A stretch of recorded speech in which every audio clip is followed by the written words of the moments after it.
महफूज़ बुखारी आपके साथ हम ख्याल। आसमान से गिरा खजूर में अटका। चीन से ताज़ा तरीन खबर आई है। चूहों ने चीन में नई तबाही फैला दी। खुदा का शुक्र शुक्र करके ये खबर आई थी कि चीन ने कोरोना वायरस पर कंट्रोल कर लिया है, लेकिन अब ये नई खबर सामने आई है कि चीन में हांटा वायरस ने नई तबाही फैला दी है। चाइना की ग्लोबल टाइम्स ने खबर लीक की है कि चाइना के सूबे यूनान में एक बस के सवारों के टेस्ट किए गए तो 32 में से एक मरीज पर एक वायरस के अटैक का मामला सामने आया। इस नए वायरस को हैंटा वायरस का नाम दिया गया है। बताया जा रहा है कि ये वायरस चूहों की वजह से फैला जा रहा है। चूहों के पेशाब, थूक और उनका फुजला इस बीमारी की बड़ी वजह है।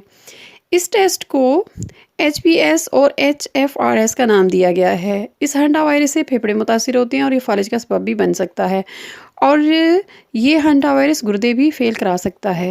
और इसकी अलामत हैं सुस्ती, थकावट, बुखार, पट्ठों में खंचाव, पेट के निचले हिस्से के मसाइल, खांसी और ब्लड प्रेशर लो हो सकता है। इस वायरस में HPS ट्रांसफ़र वायरस में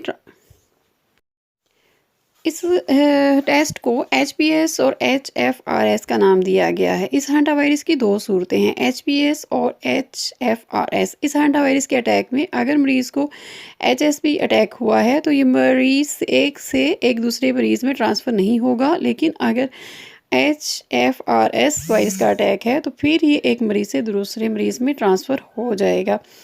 पहली दफ़ा ये हैंटा वायरस 70 साल पहले इस वक्त सामने आया था जब अमेरिका और कोरिया की जंग हुई थी, और अब ये वायरस दोबारा चीन के सूबे यूनान से स्टार्ट ले चुका है। अल्लाह हम सब पर अपना रहम करे, आमीन।